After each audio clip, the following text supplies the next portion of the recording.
Well, we've had our 10-minute break and we're back at it. And we were on section 11, Michael, was that it? You were on section 11, but section 12 was just the effective date of July 1, 2022. Yep. So that is. Well, we pretty well made it. Yep. 709. And we've got, Linda's been keeping track of what we need to do to get people in to cover those sections that we had questions. Yep. So the neonicotinoids bill, I guess we'll do that one next. Sure. What it does and doesn't do. Sure. Well, just let's provide a little bit of context first. So when a few years ago, you created the Pollinator Protection Committee. Yep. To look at ways to support the health of both managed pollinator communities and those in apiaries and pollinators, wild pollinators as well. The committee had a report. It had multiple recommendations. Some of those recommendations included controls or rules or requirements, best practices for the use of neonicotinoid pesticides, including neonicotinoid pesticides on treated seeds. And some of those requirements or some of those recommendations of the Pollinator Protection Committee were implemented, including the ban on consumer use of neonicotinoid pesticides, those sold at retail. But that neonicotinoid treated seeds could still be sold, along with a couple of other different types of neonicotinoid products, including pet collars, lice applications, and indoor pest control. One of the recommendations of the Pollinator Protection Committee was that the Agency of Agriculture adopt rules regarding the use of neonicotinoid pesticides, but those rules were not adopted. When 626 was introduced, it was a bill that would have put a moratorium on the use of all neonicotinoid pesticides, including treated article seeds, and would have required the agency to go to rulemaking, and basically would have led to a reduction in the use of treated article seed that was treated with neonicotinoid pesticide. There was concern from the agency. There was concern from interested parties about whether or not farmers would be able to get sufficient supply of seed, not only just in this season, but in general. And there was just concern about the scope of H626 as it was introduced. So what the agency proposed is to use its treated article authority. A few years ago, those treated articles are exempt from the federal regulation, pesticide regulations, the Federal Insecticide, Fungicide, and Rodenticide Act. And that's because treated articles are an article or substance that's treated with or contain a pesticide to protect the article or substance itself. So EPA only requires the use of that pesticide to be regulated when the product's manufactured. So, for instance, pressure treated wood. So pressure treated wood, when it has that chemical that is a pesticide applied to it, EPA regulates the use of that pesticide when the pressure treated wood is manufactured. But when the pressure treated wood is then transported to another state, it's not regulated as a pesticide when it is sold in or used in that state. Because according to EPA, the pesticide was used when the product was manufactured. It's not being used in its subsequent use because it's there to protect the product where it's being used. A few years ago, you looked at that and said, well, there's a gap, that there might be treated articles that have a harmful effect to natural resources or human health. Basically, you said there may be treated articles that will have a hazardous or long-term deleterious effect on the environment, present a likely risk to human health, or are dangerous. And so you gave the Agency of Agriculture, after consultation with the Ag Innovation Board, the ability to adopt rules to regulate treated articles that meet that standard, that they have a hazardous or long-term deleterious effect, present a likely risk to human health, or are dangerous. And so what the agency has proposed is that they adopt rules for the use of treated article seed. And you will see on page 2 that under their rulemaking authority for treated articles, the agency, after consultation with the Ag Innovation Board, shall adopt by rule best management practices for the use of treated article seeds in the state.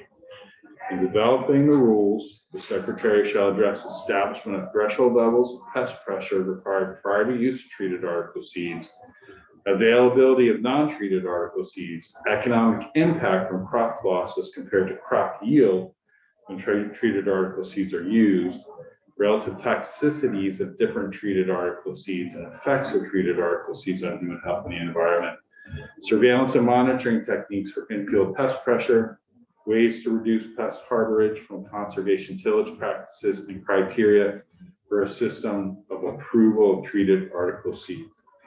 This is basically going back to the Pollinator Protection Committee's recommendations to have some best practices or rules requiring the use of treated article seeds.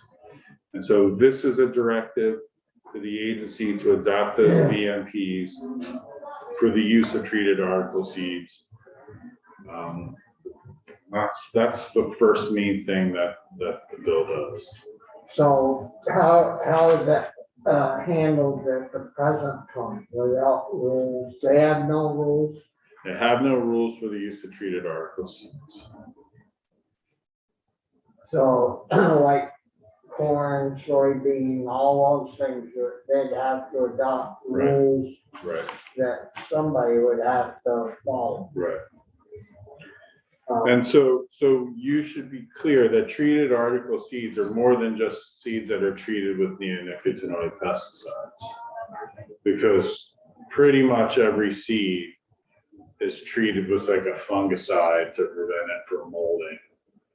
Or So is that a neonicotinoid? no, it is not. So that's something to contemplate, whether or not you want the scope of this authority to be on all treated article seeds or on treated article seeds treated with neonicotinoid pesticides. So where did it come from? Well, it was originally introduced by Representative Sheldon, but what the content of the bill as it was passed, it really came from a recommendation from the Agency of Agriculture after consultation with some of the interested parties.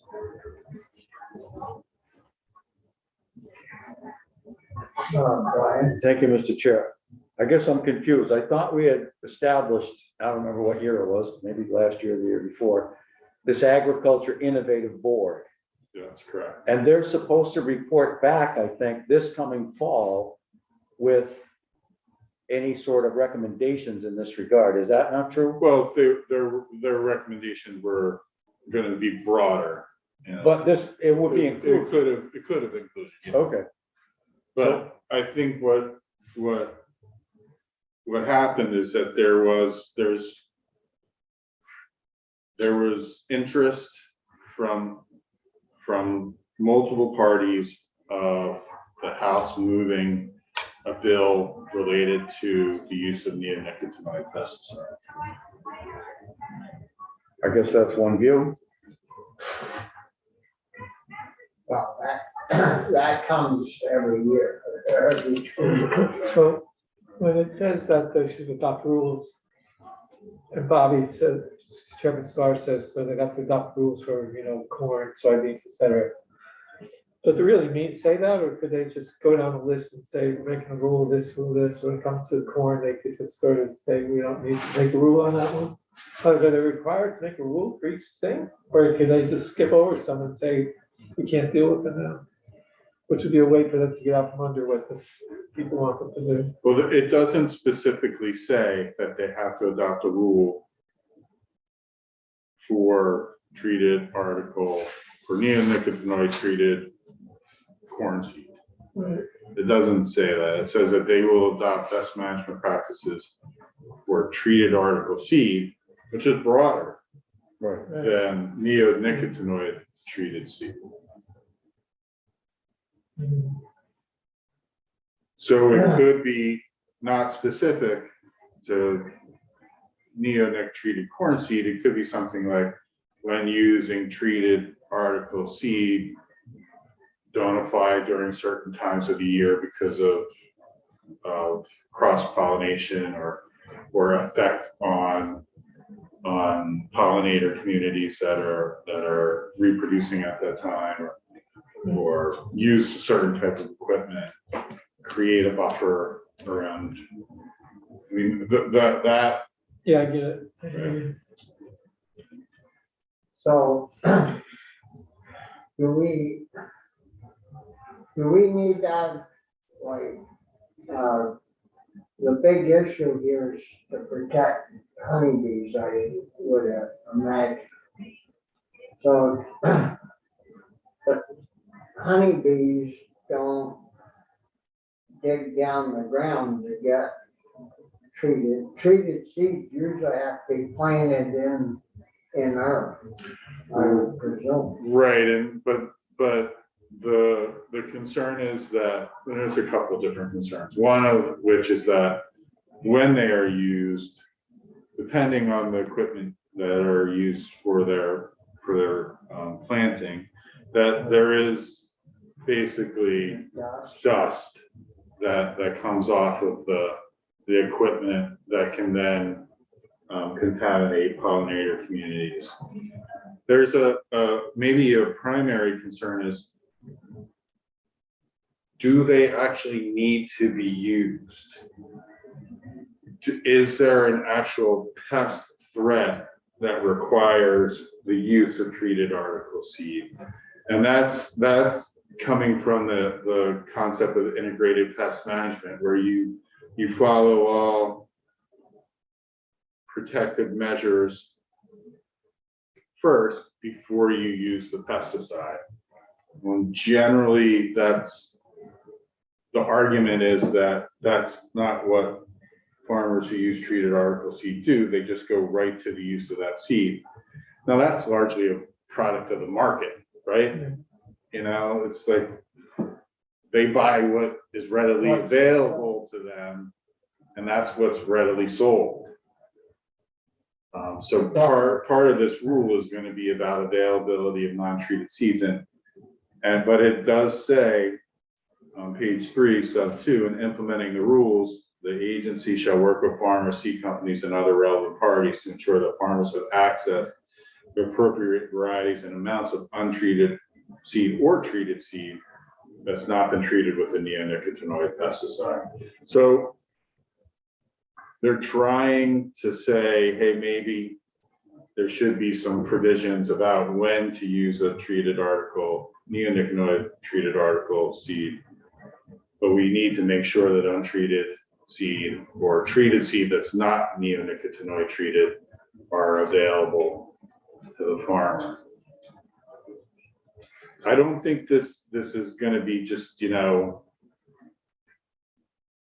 rule that goes into effect and that's all that needs to be done. I think there's probably gonna need to be a lot of testing and pilots and to kind of determining what can be done so that farming can continue while also protecting the pollinator community.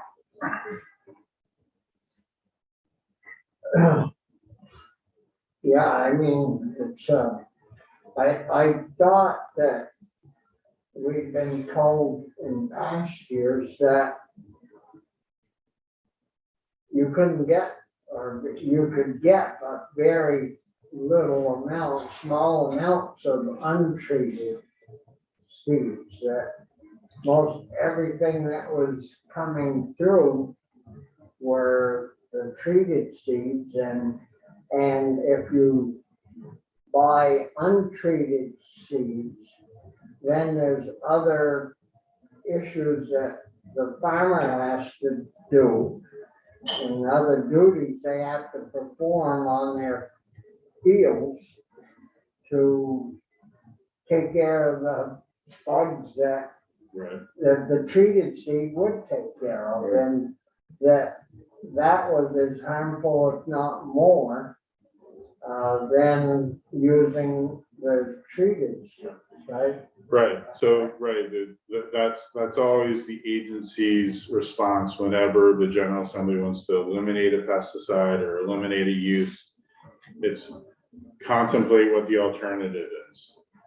Think about, if you eliminate this, is the alternative actually worse?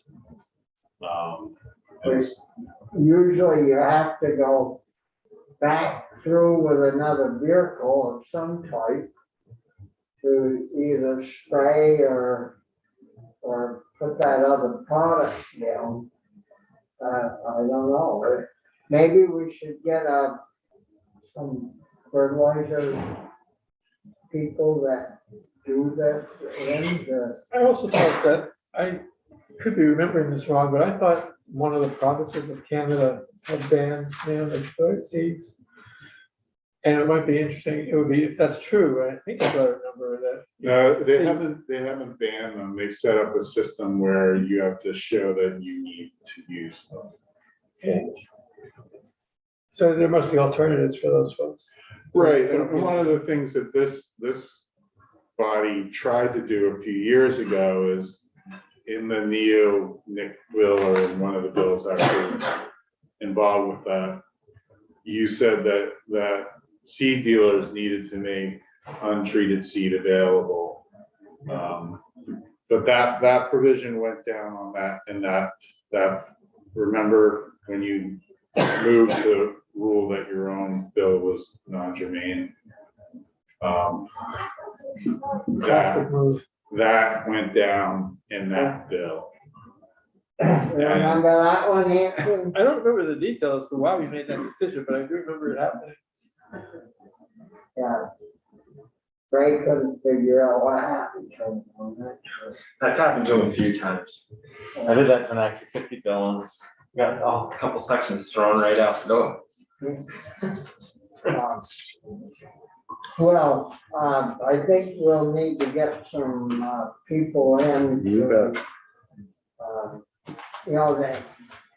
That use these practices and explain to us what the alternatives are, how they're used, all of that. Yeah. So, Manufacturers too, to see what's available, yeah, you know, and what, non-treated.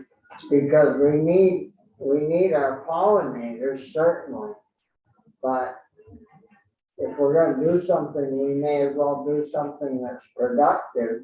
Yep. And do it right. So the bill does do other things as well. Yeah, Section 2 of the bill requires the agency to monitor the managed pollinator health, which is apiaries, to establish benchmarks for Vermont, including presence of pesticides in hives, mite pressures, disease pressures, mite control methods, genetic influence or survival, winter survival rate, and forage availability. Basically, a state monitoring program of the health of the apiaries in the state. Is that a report back? No, it's gonna be a continuing monitoring program. With attendant new positions? Well, you will see in section 4 that there are new positions. The language you probably have in front of you is not the language that passed because appropriations amended the language. Appropriations appropriated $181,000 for the 2 new permanent positions. The $181,000 is to be drawn from the registration fees on the products that you added to the soil amendment and feed chapters last year. And so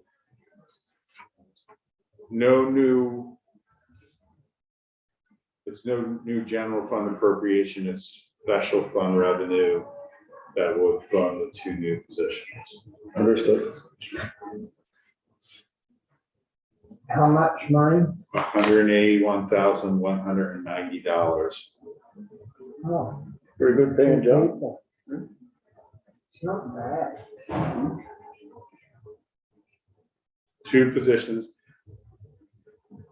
Agency positions are costing out in the $85,000 to $90,000 range right Oh, now. no, money's no object, though, but, you know, 1,500 a week. It's not bad for 35, 7 hours. You know.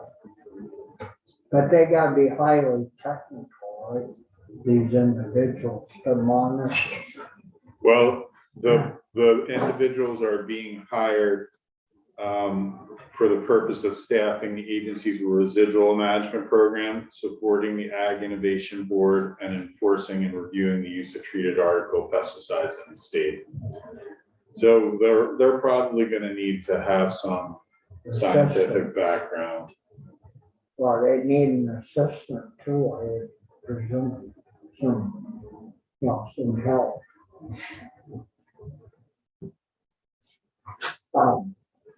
But anyways, what else? Is there anything else? There's nothing else. Oh, actually, I should say, the rulemaking for the treated seed, there's a deadline. If they're given 2 years to adopt those rules. The agency wants the opportunity to consult with UVM and UVM Extension on what the appropriate best practices should be. And so they said that usually takes some time. And so they wanted 2 years in order to adopt the rules. And if they don't finish in time? Well, then that's up to you. That's, you're the oversight authority for their adoption of rules or failure to adopt rules.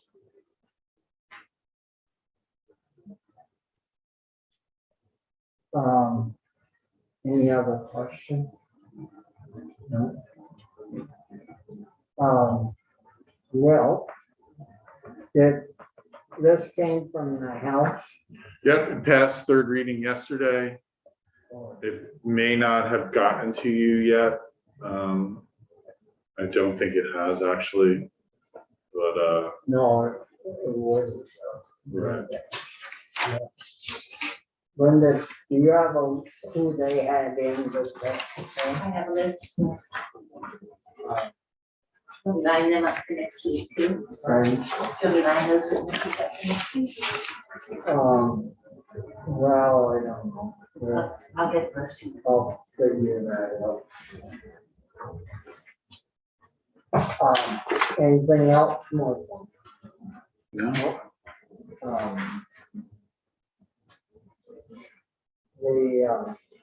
I guess we're all saying questions from Michael. You guys are, Bill our bill passed yesterday, right? 258, Yeah, yeah. And I had conversations with one of the senators who had questions, and they've been answered. He spoke directly with the agency. And so I don't anticipate any bumps for third reading. and we had the extension there for the task force on there. Yep. And, so that all went, well, other than one question or two or four, I guess. Um, And I've already talked to the House Committee about that bill, so they're already up to speed. So hopefully, Yeah, thank you, Michael. You're welcome. Yeah. That's all. Are you scheduled for us at all tomorrow? I don't think so. Am No, I? tomorrow you have rural Vermont, Vermont coming in for the first, well, we have the judges. and then you have the judges. Yeah, first thing in the morning, we're gonna get back onto that. Well, I don't think I have anything first thing in the morning, so maybe I won't come down because I don't want to crowd the room. But I'll Well, watch, it should be on, I hope. whatever, I can watch on Zoom or I can come down, whatever you want. Well, it might be interesting to go through the material that was in that email with them Okay, and find out where the hell's the problem. And then we'll have to try to figure out maybe if we can fix it. I don't think for a large part that the issue is in that email. It's in what the agency is saying about that caveat about USDA changing. That there's subsequent what the agency is saying, that FSIS is saying, that's the issue, right? It's not, Yeah, well, what's being said and I mean, it's not very official. right? And that I think was Senator Pearson's point yesterday. Why don't we just wait and Yeah, see what the federal delegation does and what FSIS comes up with after that? I mean, they haven't come up. It's all we have is hearsay, right? Right, We don't have anything in writing and to hell with them, you know,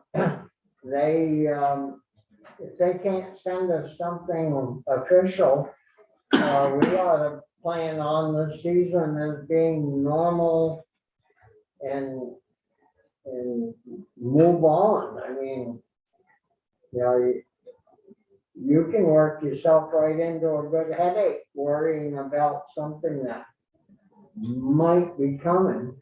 Hmm. And,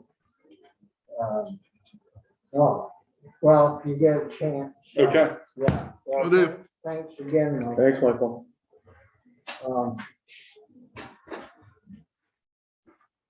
So, and then, next week, Wednesday morning, Linda, checked it out and, they can host us at the lab. Oh, Randall. Yeah. Oh. That's agreeable with everybody. We'll, Yeah. it'll be, so we can get back in time for our afternoon stuff and everything. Sure. But the health committee's planning on going. as Yeah, well. you'll leave here at 9 and we're seeing if we can get a van or bus, but it might be carpooling, depending on what they can do for us. And we'll get there at 9:45, you'll have an hour and a half tour. We'll leave at 11:15 and be back here hopefully by noon. Yeah, it's not a big truck, that's Yep. one good thing. So that's one thing for next week. And we'll have to get people in on that 626. I'll get you the names. And if you guys have anyone that you know of that has an interest in either of those bills, make sure and get their name to Linda. Okay, I don't know if that Laws outfit is still into, fertilizer and stuff from up there, Middlebury or down that way, Brandon, Brandon. I thank Brandon. And then, Bordeaux does, fertilizer up north. In Sheldon, I believe. Northeast, I think Northeast Ag over in Lindenville also does, fertilizer. And so those three ought to probably be able to zoom in. Yep. And, yeah, like those guys there, it was always hard for them, well, not hard, but it cost them a lot of time and energy to drive here. Whereas with that Zoom, you know, it works pretty good. Yep. And, we'll keep plowing away on that. 709, we got 2 or 3 issues there that we've got to work on. So, Carrie will be in tomorrow morning, on Friday morning. Friday. Yeah. So I don't know about, tomorrow, how much time, well, we only have until 10:30. I don't know if we talked a little bit about that joint session, whether we were gonna do it on Zoom or go in the, I think we'll probably have a choice. I know Senator Sears made a point about not wanting to go in. go in, but Yeah. I don't have any issue with it. And also, we're not gonna parade in the way we normally do. You would have Senate parades in. Or we have to trickle in. Yeah, you just have to be in a seat by 10:30. Oh, So yeah, you're gonna go there whenever you're ready, you go. and get and we're in. not exactly jam packed together. I mean, Right, you're next to 2 people on each side. We'll we'll work hard to try to get done by 10 so we can trickle in. yeah. True, Or go up the back way. Go up the back way and go in behind the speakers, then we Sure. won't catch anything from them representatives. Yeah, they probably got it, you know. Oh, yeah. sure they do, they sit too close together. But you know, I haven't heard of a problem they've had yet. Nope, I haven't heard of anybody. Is There've been 2 cases in the State House. that right? Yeah. Recently Yeah. or back In the last 2 weeks, when? Staff people, 2 people tested positive for COVID. but they were In the staffers. past 2 weeks. Yes, that's what I heard. That was the memo from the council. Because there was a 2 way back. Right. Right. But, so anyways, you know, so if you know of anything we need to get on the schedule, you know, Okay. speak up. Yep. We'll,